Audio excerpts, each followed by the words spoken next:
याद रखें, खुदा का कलाम जो है ये आईना है। खुदा का कलाम क्या है? आप जब तैयार होते हैं, मेकअप करती हैं, तो यकीनन आईने के सामने खड़े होकर करती हैं कि कहीं लिपस्टिक गलत ना हो जाए, कहीं आईलाइनर ना गलत हो जाए। आईना हमें बताता है कि हम क्या हैं, हम कैसे लग रहे हैं। हमें पता है कि हमारी शक्ल कैसी है, मगर फिर भी हम आईना देखना पसंद करते हैं और हम बार बार देखते हैं। ऐसे ही है ना? मैं तो देखती हूँ, मुझे आपका नहीं पता कि आप बार बार देखते हैं कि नहीं। मैं तो देखती हूँ क्योंकि ये फीमेल की कमज़ोरी है। मगर याद रखें मेरी अजीज़ बहनों, हमारी शक्ल से ज़्यादा याद रखें खुदा हमारे किरदार में पाकीज़गी को चाहता है। हालेलुया। बहुत सारे लोग हैं जो समझते हैं कि औरत की तरक्की जो है वो सिर्फ आप एडवांस लिबास पहनेंगे, आप अच्छा मेकअप करेंगे, आपकी अच्छी लैंग्वेज होगी, तो फिर ही आप जो हैं वो एक अच्छी औरत हैं, कामयाब औरत हैं। मगर याद रखें मेरी अजीज़ बहन, कामयाब वो औरत है, कामयाब वो घराना है, कामयाब वो ख़ानदान है जो खुदा के साथ चलता है। हालेलुया। जिसकी ज़िंदगी में खुदा मौजूद है, वो घराना जिसके बच्चे बाइबल पढ़ते हैं, जिनकी बेटियां पाकीज़गी के साथ खुदा के साथ चलती हैं, वो घराना पाक है। खुदा उस घराने के बारे में, उस घराने को नूह के घराने के साथ तशबीह देता है। हालेलुया। नूह ने बहुत मुनादी की, हला हला के लोगों को बताता रहा तूफान आने वाला है। लोग अपने कामों में मस्त, शादी ब्याह, काम काज, कोई इधर काम को जा रहा है, कोई उधर काम को जा रहा है। फुर्सत नहीं है खुदा के पास आने की, खुदा से बातें करने की फुर्सत नहीं है। वो घराने डूब गए, वो घराने बच नहीं पाए। मगर वो घराना जो खुदावंद यीशु मसीह पर ईमान लाया, वो घराना बच गया और वो नूह का घराना था। हालेलुया। याद रखें, घराना खानदान सिर्फ वही बचेगा जो खुदा के साथ चलता होगा। अब मत ख्याल करें कि मैं बहुत अच्छा गाता हूँ, अब मत ख्याल करें मेरी रीडिंग बहुत अच्छी है, अब मत ख्याल करें मेरा स्टेटस बहुत अच्छा है। आप ये ख्याल करें कि मैं कितना खुदा के साथ चलता हूँ।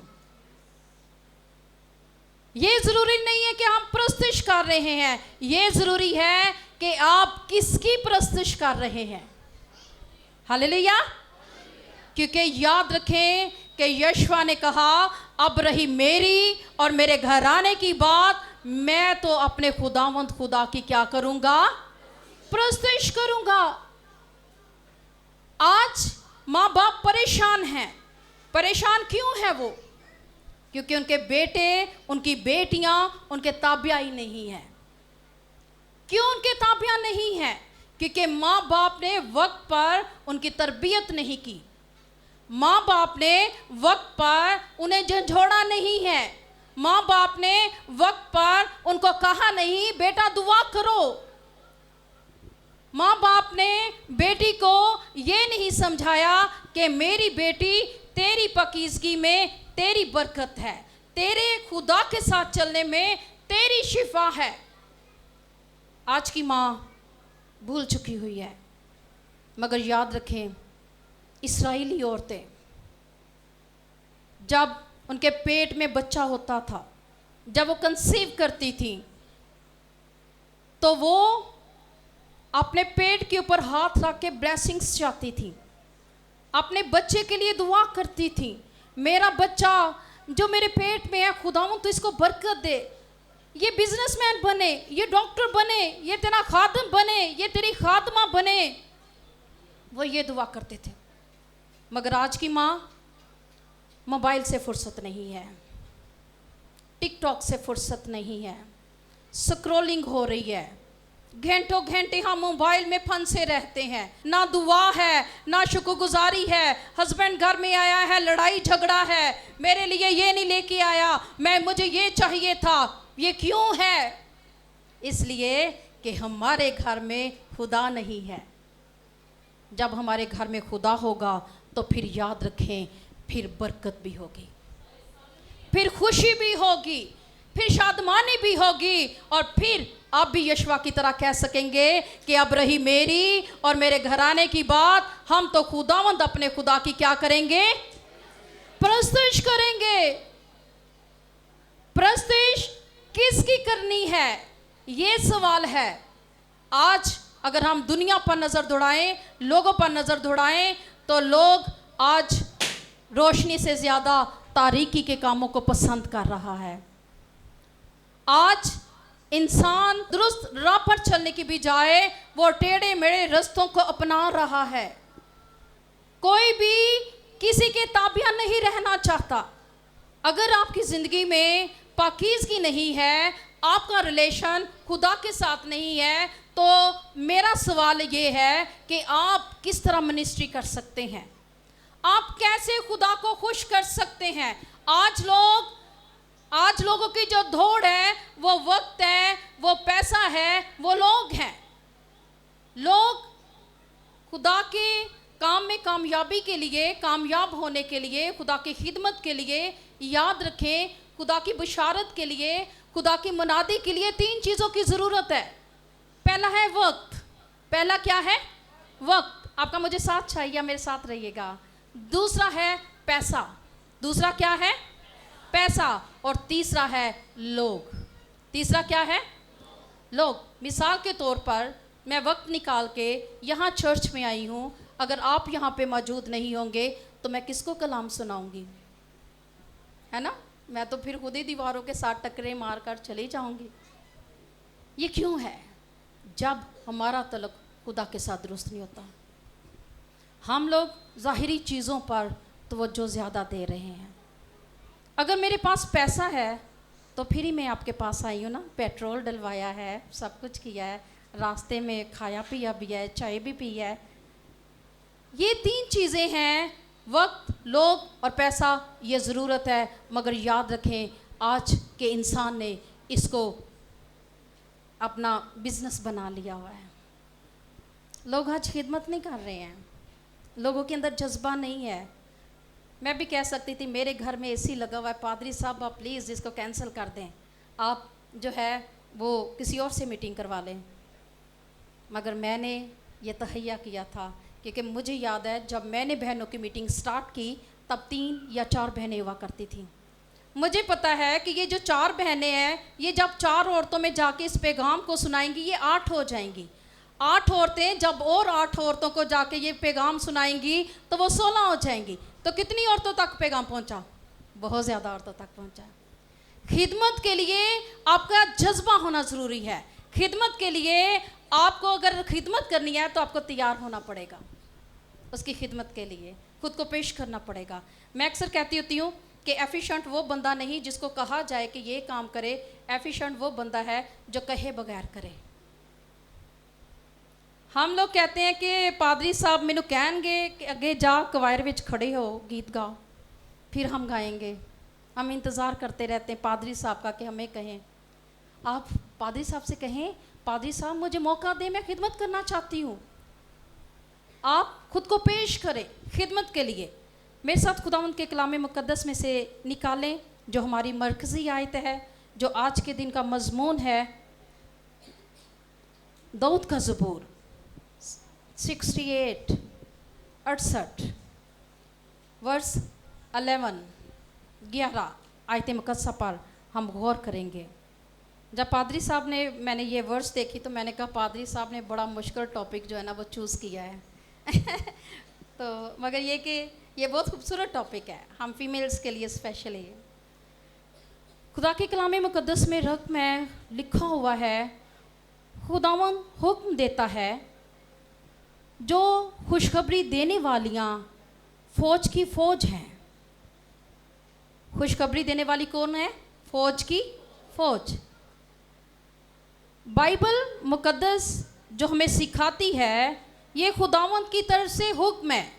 खुदावंद की तरफ से क्या है? हुक्म है। इसका मतलब है कि खिदमत के लिए औरत भी खड़ी हो सकती है। हालेलुया। औरत वीक नहीं है, औरत औरत यूनिक है। हालेलुया। औरत वीक नहीं बल्कि औरत यूनिक है। यूनिक इसलिए है क्योंकि खुदा ने इसे तख्लीक किया है। खुदा ने जब बागे अदन में आदम पर गहरी नींद भेजी तो उसने मट्टी से नहीं बनाया, आदम की पसली में से निकाला और फिर आदम के पास उसको हवा को ऐसे नहीं छोड़ दिया, एक बाप की तरह आदम के पास लेके आया है। हालेलुया। जब औरत की शादी होती है, कोई भी लड़की है, तो उसका वालिद, उसका भाई या उसकी माँ उसको लेके जाती है ताकि दूल्हा के सुपुर्द करे।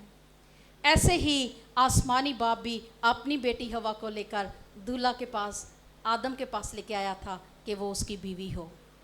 हालेलुया। तो फिर आप समझ सकती हैं कि आप आम हैं, आप बहुत ख़ास हैं। You are very unique, you are very precious. आप बहुत कीमती हैं। अभी बैठे हुए पादी साहब के साथ मेरी बात हो रही थी, तो मैं पादी साहब को कह रही थी कि जो हस्बैंड होता है वो घर का सदर होता है, मगर जो बीवी है वो घर की वज़ीर आज़म होती है। वज़ीर आज़म के हाथ में सारा कंट्रोल होता है। हस्बैंड को भी कंट्रोल कर रही है, बच्चों को भी, घर को भी, रिश्तेदारों को भी, तो सारा होल्ड जो है वो वज़ीर आज़म के पास होता है। तो औरत घर की वज़ीर आज़म है, घर की ऐसी खूबसूरत हस्ती है जिसकी वजूद से, जिसकी मौजूदगी से घर में रौनक होती है। मेरे हस्बैंड जब घर आते हैं तो मैं कहीं नज़र ना हूँ तो वो मुझे ढूंढते हैं। मैं पीछे स्टोर में हूँ तो मुझे स्टोर तक चले जाते हैं। क्यों ढूंढते हैं? क्योंकि मैं घर की रौनक हूँ। मैं घर की क्या हूँ? आप जब कहेंगे ना मैं घर की रौनक हूँ, मैं घर की सबसे खूबसूरत, सबसे जो प्रीशियस चीज़ है वो मैं हूँ, क्योंकि खुदा ने आपको उस घर में रखा हुआ है, सरबराह बनाकर खड़ा किया है ताकि आप बहुतों के लिए बरकत का बाइस बने, अपने ख़ानदान के लिए बरकत का बाइस बने।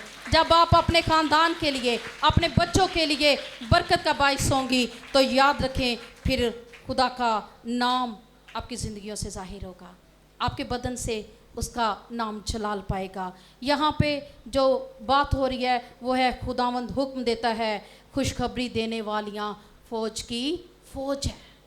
यानी कि ये एक औरत खुशखबरी नहीं दे रही, एक एस्टर खड़ी होकर खुशखबरी का पैगाम नहीं दे रही, बल्कि आप सब की सब जो यहाँ पर मौजूद हैं, आप फ़ौज की फ़ौज है। खुदा आपके वसीला से काम करेगा, आपके ख़ानदानों में, आपके घरानों में, आपके बच्चों में काम करेगा, मगर ज़रूरत यह है कि आज की माँ होश में आए। आज की माँ हम कहते हैं एडवांस दौर है, क्या करें, बच्चे हैं, सुनते नहीं, मानते नहीं, मगर जब आप उनको खुदा के हाथों में दे देंगे तो वो फिर यकीनन आपके ताबिया फरमा होंगे। हालेलुया। जो फ़ौज के लिए लफ्ज़ है अब्रानी में, उसको तस्बा कहते हैं। तस्बा, अगर कोई लिख रहा है तो लिख ले TSABA, तस्बा।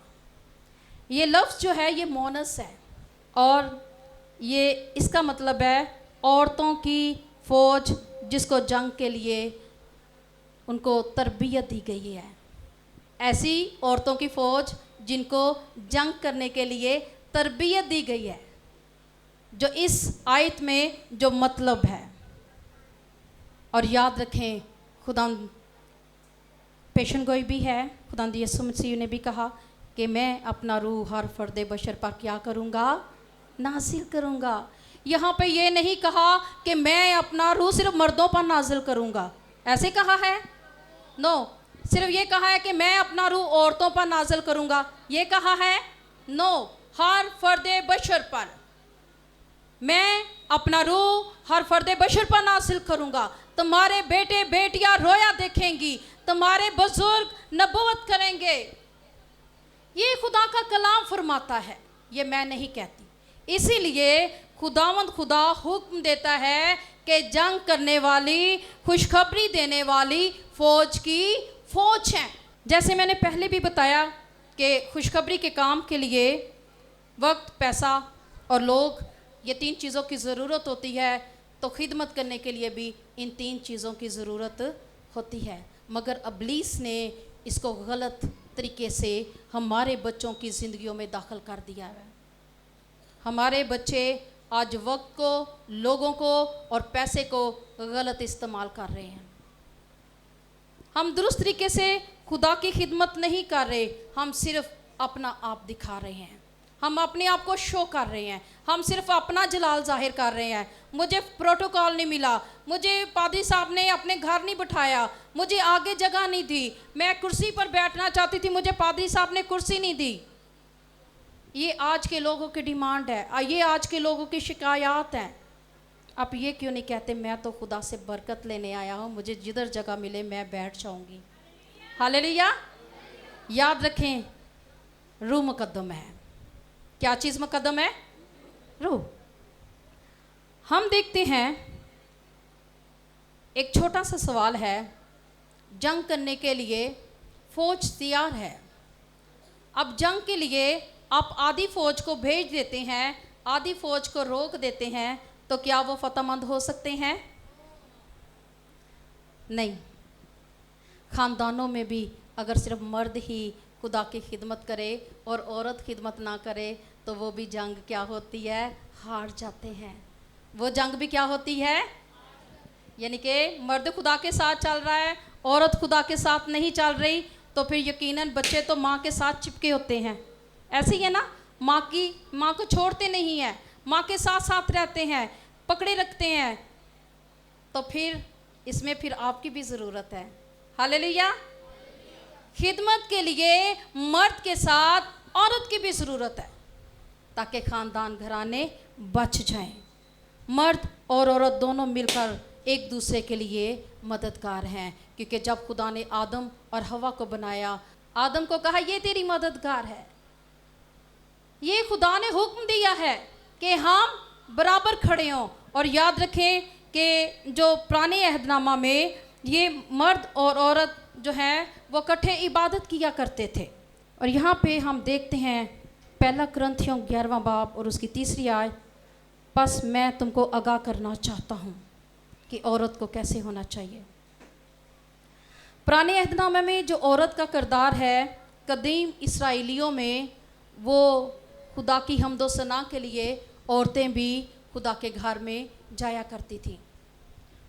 सुलेमान बादशाह की बेटियां थीं, बेटे थे, वो खुदा की मिलकर हम्दो सना किया करते थे।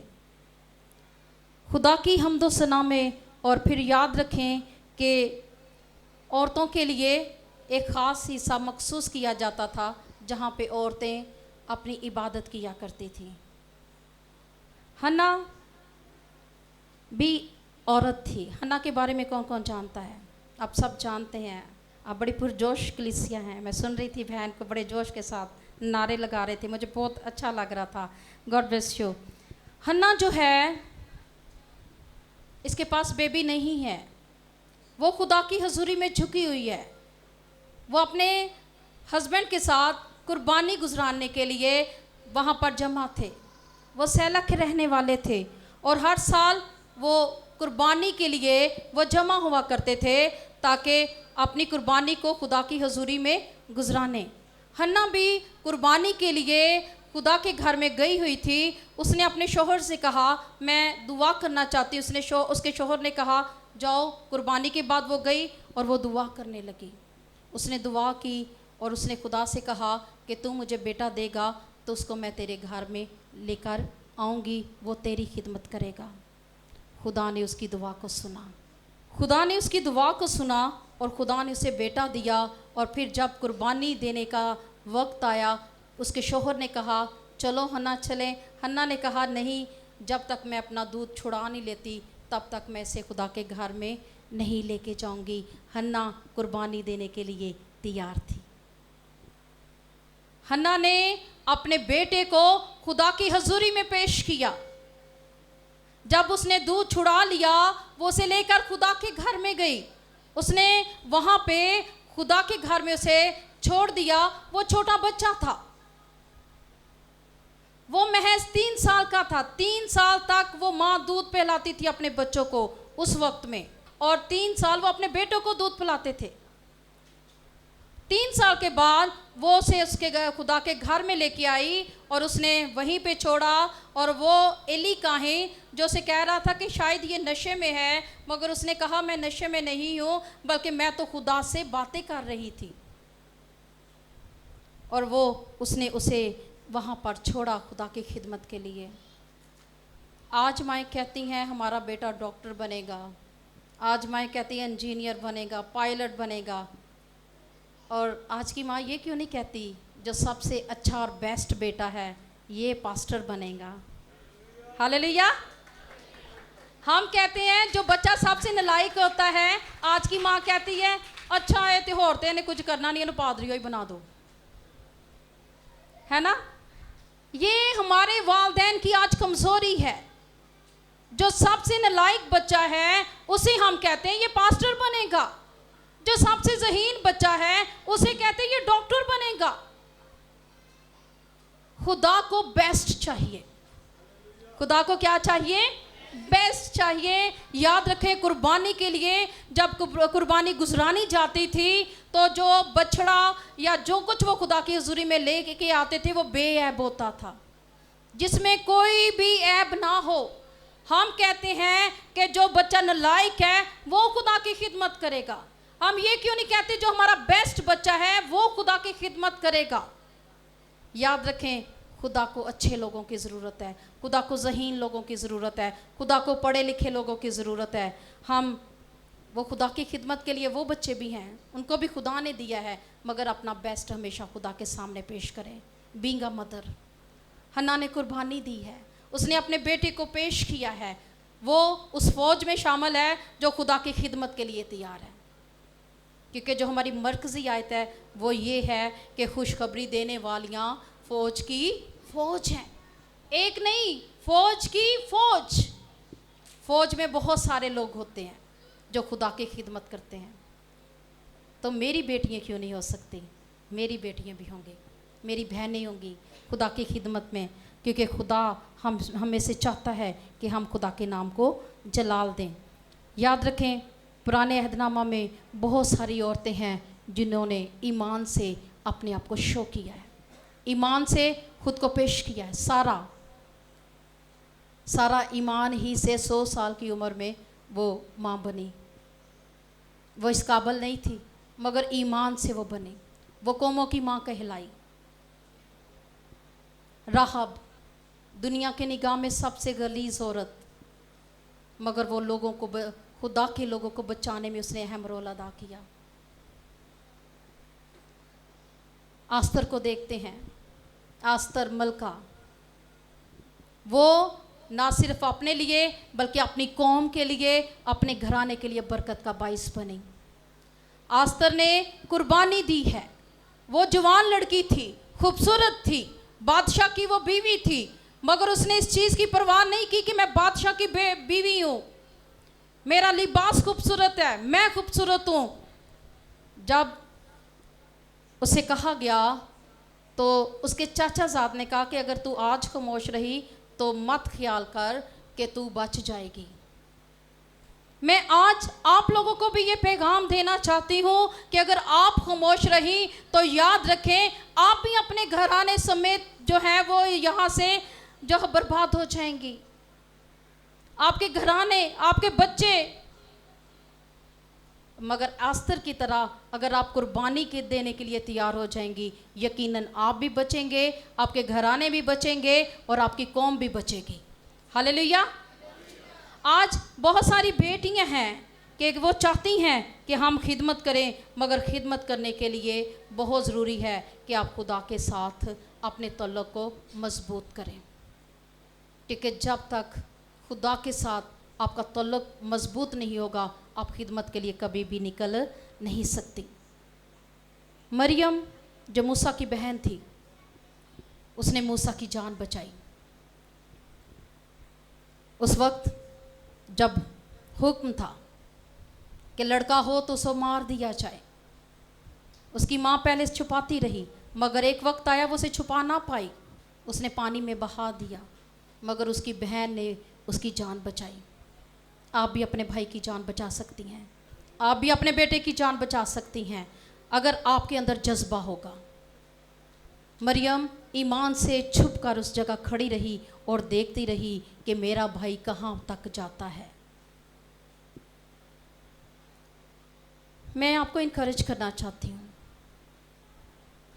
खुदा आपके खूबसूरत लिबास पर गौर नहीं करता, खुदा आपकी खूबसूरत बातों पर निगाह नहीं करता, खुदा आपके खूबसूरत दिल पर नज़र करता है। आपका दिल खूबसूरत होना चाहिए।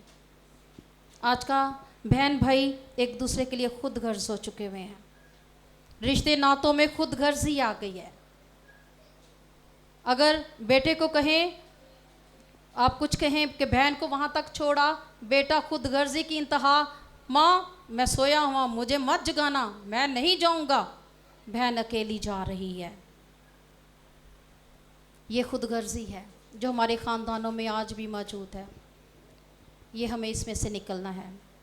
ये तब होगा जब मेरी माँ, मेरी बहन, मेरी बेटी अपने घर में दुआ के लिए खड़ी हो जाएगी, स्टैंड हो जाएगी।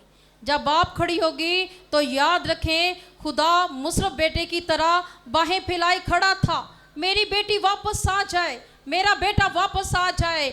आपके लिए भी खुदा खड़ा है कि आप अपने ख़ानदानों के लिए खड़ी हो जाएं, आप स्टैंड हो जाएं। आप वीक नहीं हैं, आप बहुत यूनिक हैं। खुदा ने आपको बहुत यूनिक बनाया है। खुदा ने आपको अपने जैसा दिल दिया है, तर्स करने वाला, रहम करने वाला। हम देखते हैं बच्चा जितना भी काला हो, माँ चूम चूम के कहेगी मेरा चन्न वर्गा मुंडा। क्यों कहती है? क्योंकि वो माँ है, और वो माँ इसलिए कहती है क्योंकि उसका दिल जो है खुदा जैसा दिल है। उसका दिल कैसा है? खुदा जैसा है। क्योंकि खुदा सूरत पर नज़र नहीं करता, खुदा दिल पर नज़र करता है। हालेलुया।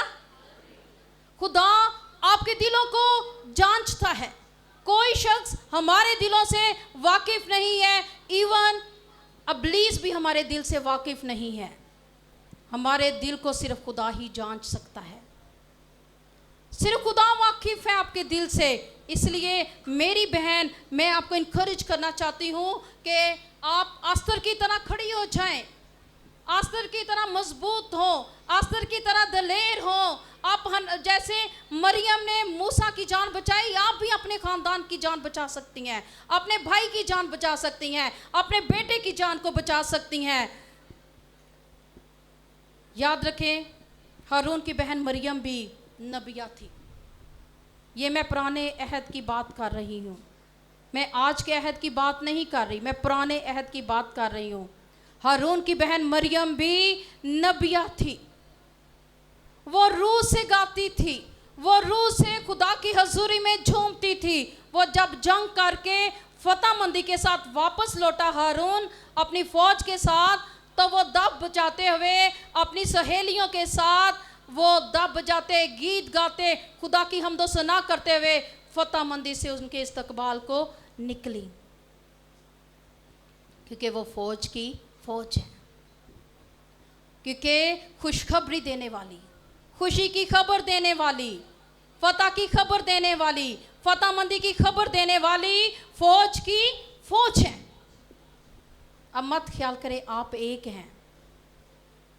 जब आप एक को पैगाम देंगे, मेरे पास यूथ की लड़कियां हैं, तो मैं जब उनको टीच करती हूँ, जब मैं उनको सिखाती हूँ, तो मैं कहती हूँ बेटा मुझे नहीं पता कि आप कौन से एरिया में जाएंगे, कौन से इलाके में जाएंगे, वहाँ पे शायद आपको संडे स्कूल की खिदमत मिल जाए, वहाँ पे शायद आप बहनों में खिदमत करें, मगर आप पैगाम लेकर जाएंगी, आप खुशी की खबर लेके जाएंगी, क्योंकि खुदा ने आपकी ज़िंदगी में बड़ा काम किया है। याद रखें, रूह के बगैर हम कुछ नहीं कर सकते।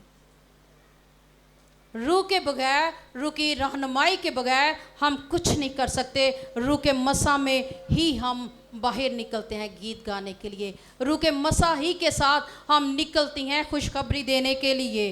क्योंकि जब हमारे अंदर रूह होगा तो हम फिर दिलेरी के साथ हम उसकी हमदो सना करेंगे, क्योंकि रूह के बगैर हम उसकी हमदो सना नहीं कर सकते।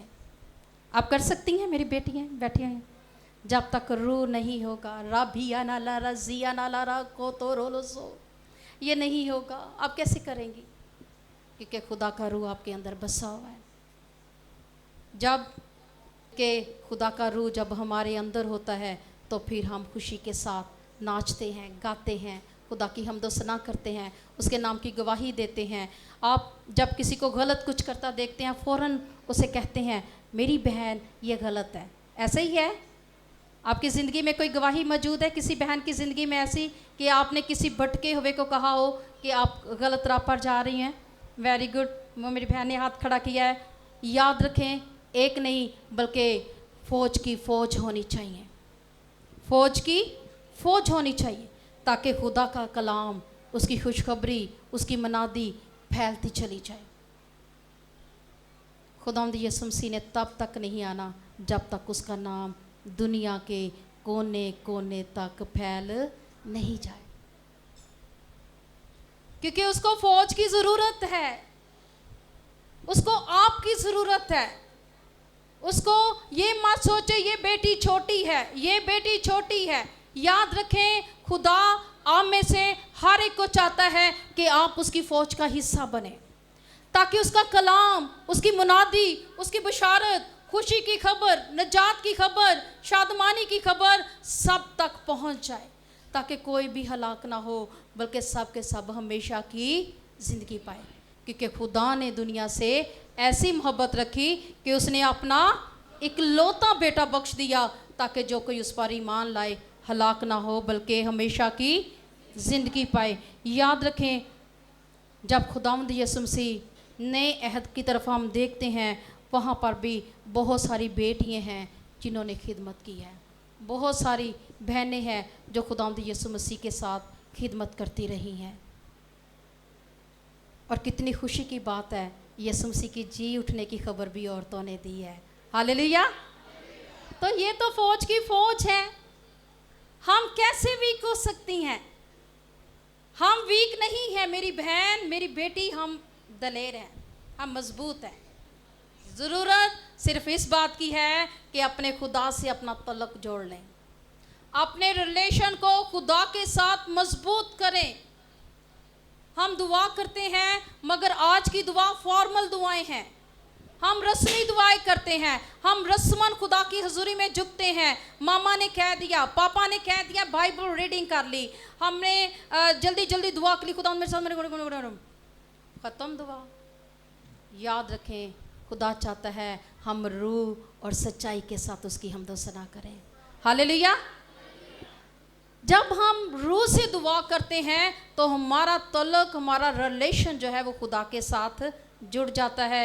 याद रखें, हम सब खुदा का बदन हैं, यीशु मसीह की हम दुल्हन हैं। मुझे बहुत अच्छा लगा ये मैसेज कि आज के लोग क्यों भटके हुए हैं, आज के लोग क्यों खुदा से दूर हैं। क्योंकि मत्ती की अंजील 22वां बाब और 29वीं आयत मुकद्दसा में लिखा हुआ है कि मैंने उनसे कहा तुम गुमराह हो, मैंने उनसे कहा तुम गुमराह हो, इसलिए कि ना किताब मुकद्दस को जानते हो और ना उसकी कुदरत पर यकीन रखते हो। ना किताब मुकद्दस को जानते हो, ना उसकी कुदरत पर यकीन रखते हो, इसलिए गुमराह हो। जब हमने खुदा के कलाम को सुनना नहीं है, जब हमने खुदा के कलाम को पढ़ना नहीं है, हम खुदा की कुदरत से कभी वाकिफ़ नहीं हो सकते। खुदा की कुदरत से वाकिफ़ होने के लिए खुदा के साथ आपका तल्लुक होना बहुत ज़रूरी है। खुदा के कलाम में लिखा, तुम बुरे होकर अपने बच्चों को अच्छी चीज़ें देना जानते हो, मैं तो तुम्हारा आसमानी बाप हूँ, मैं तुम्हें क्यों कर ना दूंगा। आप अपने बच्चों की, हर माँ की ये कोशिश होती है कि मेरी बेटी, मेरा बेटा सबसे खूबसूरत नज़र आए। आप कोशिश करते हैं आप बेहतरीन लिबास उसको लेके दें, आप कोशिश करते हैं आप बेहतरीन जूता उसको लेके दें, आप उसको अच्छे स्कूल में दाखिल करवाएं। ये हर माँ की, हर बाप की ख्वाहिश होती है। इसीलिए खुदावंद यीशु मसीह ने कहा कि तुम बुरे होकर अपने बच्चों को अच्छी चीज़ें देना जानते हो, मैं तो तुम्हारा आसमानी बाप हूँ, मैं तुम्हें क्यों कर ना दूंगा। वो तो आपको बरकत देना चाहता है, मगर हम लेना नहीं चाहते, क्योंकि खुदा के कलाम में लिखा हुआ है तुम मांगते हो, मगर कैसे मांगते हो? बुरी नीयत के साथ। किस नीयत के साथ? बुरी नीयत के साथ। ऐ चीज़ सिर्फ मेरे को होनी चाहिए, मेरी बहन को नहीं होनी चाहिए, मेरे भाई के पास नहीं होनी चाहिए, मुझे सबसे मजबूत होना चाहिए। हमारा बहन भाई अगर गाड़ी ले ले तो जल्दी से हम जेलस होना शुरू हो जाते हैं, कोई घर ले ले हम जेलस होना शुरू हो जाते हैं, बजाय ये कि हम बरकत चाहें कि शुक्र है खुदावन तूने मेरे भाई को घर दिया है, शुक्र है खुदावन तूने मेरी बहन को गाड़ी दी है। आप शुक्र ही नहीं करते, आप मांगते हैं, मगर किस नीयत के साथ मांगते हैं? बुरी नीयत के साथ। खुदा आपको सब कुछ देना चाहता है, क्योंकि खुदा ने आपके साथ प्रॉमिस किया हुआ है कि मेरा रूह जो है वो हर फर्द बशर पर होगा। उसकी खुशखबरी देने वालियाँ, उसकी खुशी की खबर पहुंचाने वाली, निजात की खबर, खुशी की खबर है। अंजील का मतलब खुशखबरी है। अंजील का क्या मतलब है? खुशखबरी, खुशी की खबर। और खुशी की खबर ये है कि उसने अपना इकलौता बेटा बख्श दिया, ताकि जो कोई इस पर ईमान लाए हलाक ना हो, बल्कि हमेशा की जिंदगी पाए। खुदा जिंदगी देना चाहता है, हमेशा की ज़िंदगी। वो सिर्फ इस दुनिया के लिए नहीं देना चाहता, वो तो आपको यरूशलेम में, नई यरूशलेम में लेके जाना चाहता है। क्योंकि खुदावंद यीशु मसीह जब इस ज़मीन पर से उठाए जा रहे थे तो खुदावंद यीशु मसीह ने प्रॉमिस किया, वादा किया, अब मैं जाता हूँ ताकि तुम्हारे लिए क्या करूँ। वो तो खूबसूरत जगह है। मेरी मामा की डेथ हुई, मैं कभी भी नहीं रोई। मैं खुदा की शुक्रगुजारी करती हूँ। शुक्रगुजारी मैं इसलिए करती हूँ क्योंकि अब वो जिस जगह पर हैं वो बेस्ट जगह है। क्योंकि खुदा के कलाम में लिखा हुआ है कि ना वहाँ रोना है, ना वहाँ दांत पीसना है, ना वहाँ भूख है, ना वहाँ पे प्यास है, बल्कि वहाँ पे हम फक्त खुदा की हमदो सना करेंगे। खुदा ने इंसान को इसलिए पैदा किया कि उसकी हमदो सना करें।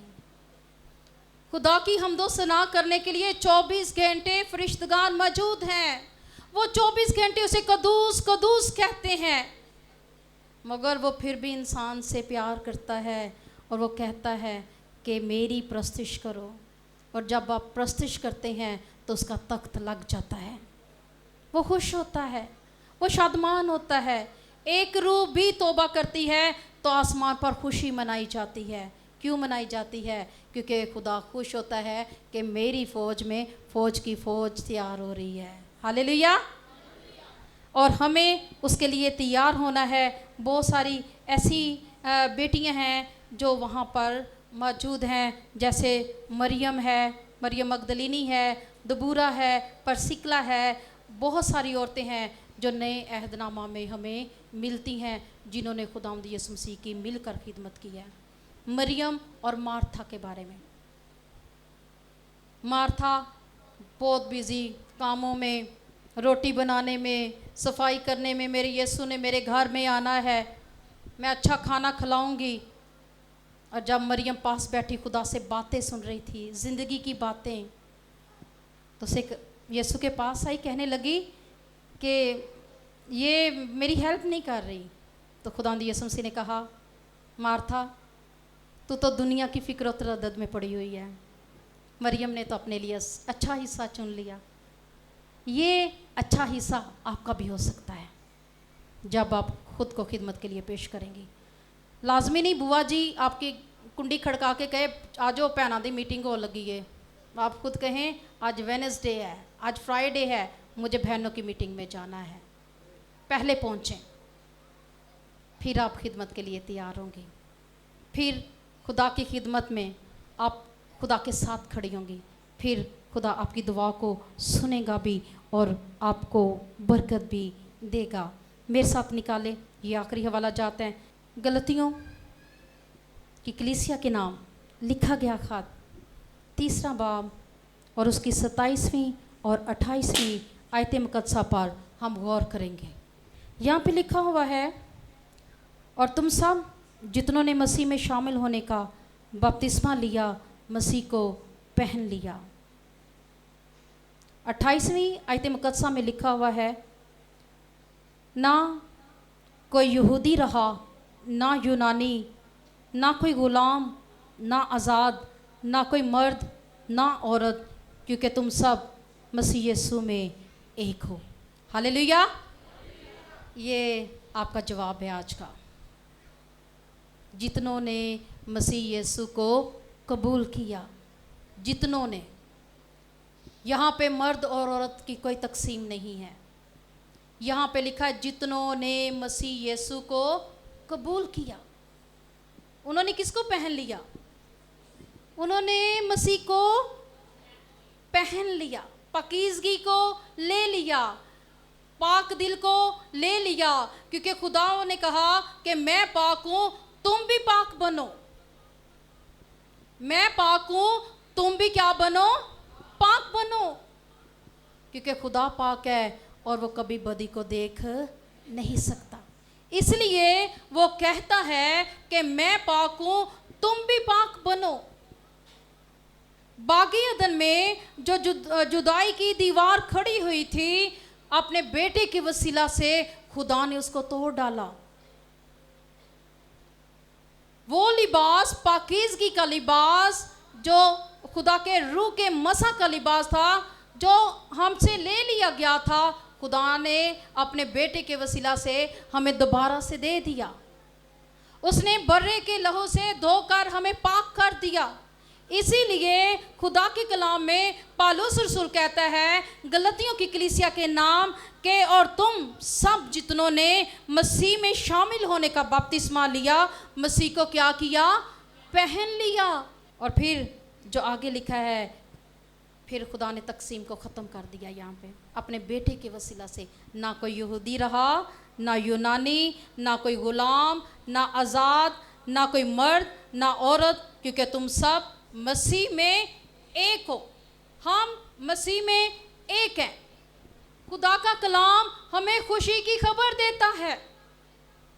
ये खुशी की खबर फैलाने के लिए, देने के लिए खुदा आपको चाहता है, आपके दिल को चाहता है, आपसे पाकीज़गी को मांगता है कि आप पाकीज़गी के साथ, पाक दिल के साथ उसके रास्तों पर चलें, उसके नाम को ऊंचा करें, उसके नाम को बुलंद करें।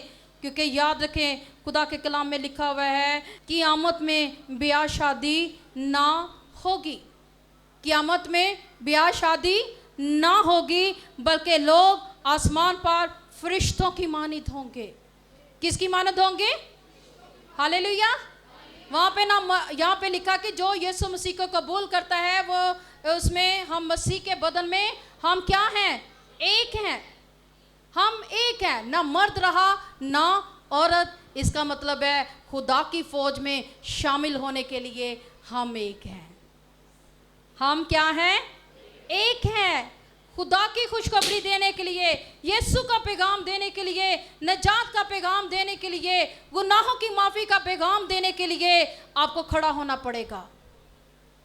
आप आस्तर की तरह मत कहें कि मैं शायद महल में हूँ, मैं शायद कंफर्ट जोन में हूँ, मैं शायद अच्छी जगह पे हूँ, मैं बच जाऊँगी। मगर याद रखें, खुदा के कलाम में लिखा हुआ है, आस्तर को कहा कि अगर तू आज खामोश रही तो याद रख, तू भी अपने ख़ानदान समेत काट डाली जाएगी। अब फैसला आपका है, आप किसकी प्रस्तुति करेंगे, आप किसका पैगाम देंगे, आप किसकी खुशी की खबर देंगे।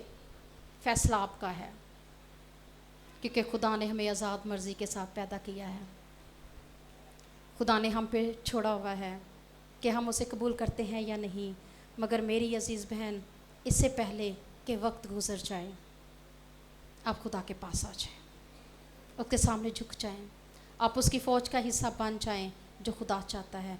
फिर यकीनन आस्तर की तरह, जैसे उसने अपने हुस्न की परवाह नहीं की, उसने अपने किसी तरह के अपनी जान की परवाह नहीं की, उसने खुदा की खुशखबरी देने के लिए, नजात के लिए, अपने लोगों की रिहाई के लिए वो खड़ी हो गई। क्योंकि अगर वो बादशाह के पास चली जाती तो बादशाह उसे कत्ल भी करवा सकता था, मगर उसने इस चीज़ की परवाह नहीं की। उसने परवाह की तो सिर्फ अपनी कौम के लिए। तो क्या हम अपनी कौम के लिए परवाह नहीं कर सकते? हम अपने बेटों के लिए, अपनी बेटियों के लिए परवाह नहीं कर सकती? हम खड़ी नहीं हो सकती? हम हो सकती हैं, क्योंकि ये खुदा ने इसमें कोई ऑप्शन नहीं दी, ये हुक्म है। ये क्या है? हुक्म, ऑप्शन नहीं है, हुक्म है। क्योंकि यहाँ पे अगर आप देखें लिखा खुदावंद हुक्म देता है। खुदावंद क्या देता है? हुक्म देता है। ये सिस्टर इधर बात कर रही थी तो मुझे बहुत अच्छा लगा जब भी आपको मोटिवेट कर रही थी कि ये कंटिन्यू है, मगर ये यहाँ पे ख़त्म हो गई बात। हुक्म देता है, फिनिश, एवरीथिंग फिनिश। ये हुक्म है जिसको हमें मानना ही मानना है। हमें अगर हम कबूल करेंगी तो फिर बच जाएंगी, अगर खुदावंद यीशु मसीह को कबूल नहीं करेंगी तो फिर याद रखें, फिर हम भी अस्तर की तरह, जैसे से खुदा ने कहा कि तू भी अपने ख़ानदान के साथ क्या होगा तेरे साथ, तू भी काट डाली जाएगी। हमें खड़े होना है अपने लिए, अपने ख़ानदानों के लिए, अपने घरानों के लिए, क्योंकि खुदा ने आपको बनाया है, खुदा ने आपको तख्लीक किया है, खुदा ने आपको सूरत बख्शी है। क्योंकि जब खुदा ने आदम और हवा को बनाया तो खुदा ने कहा आओ हम आदम को अपनी शक्ल और सूरत पर बनाएं, क्योंकि खुदा आपसे प्यार करता है। खुदा ने आज़ाद मर्ज़ी के साथ इंसान को बनाया। खुदा को किसी ने नहीं कहा था कि इंसान को बनाओ, खुदा ने आज़ाद मर्ज़ी के साथ इंसान को बनाया। उसने कहा आओ हम इंसान को अपनी सूरत और अपनी शबी पर बनाएं, आज़ाद मर्ज़ी के साथ। और प्रस्तुश के लिए भी खुदा ने ही आपको चुना हुआ है, आपने खुदा को नहीं चुना, क्योंकि खुदा ने दुनिया से ऐसी मोहब्बत रखी। आपने नहीं चुना, ना बनाने में आपका चुनाव है, ना ही प्रस्तुश करने में आपका चुनाव है। ये भी खुदा ने चुना है कि इंसान मेरी प्रस्तुश करेगा। हालेलुया।